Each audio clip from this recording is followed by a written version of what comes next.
focus a lot on Africa, and I've had a unique vantage point of looking at countries that have become great successes in the last 10, 20 years. They've kind of gone down the road that Myanmar is going down now, although some of them much less well endowed. And it's hard to say what, every country is a bit different, but it's fair to say that there's certain ingredients that seem to make sense when you see countries like Rwanda or Ethiopia or Mozambique or Ghana that have really become almost middle-income countries that were once just predominantly extreme poor citizens. The economic model, the only one that really seems to work is free market, some form of free market system. If you look at Africa, actually their growth rates in the 90s were about 2%. As they move to free markets, where most of the leading growth rates in the world today are in Africa, they're closer to 6%. And that's because, they've had a free market that's also been well attended to. Aid is needed in many places, but it certainly isn't the answer. And the people used to argue public versus private. What you see in most of these countries is some kind of mixed system that has really kind of evolved and seems to make a lot of sense. Aid is a bandage.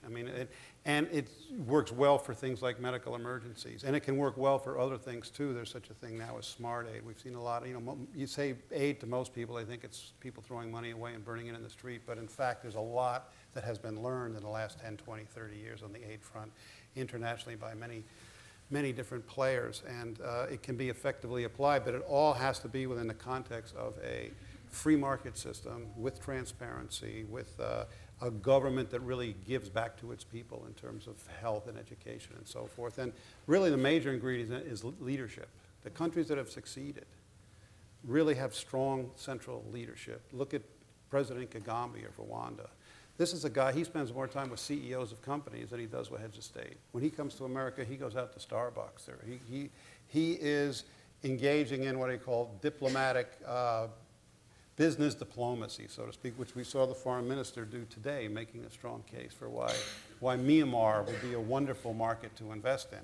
But, you really sort of have to be the salesman in chief, and the people around the president need to sort of adopt that as well. So I would just say in closing, I think this is a historic opportunity. You've got one of the last great markets to come to get integrated into the world economy, and you've got Myanmar's a country with amazing natural resources and human capital and fantastic progress, and the reforms have been announced.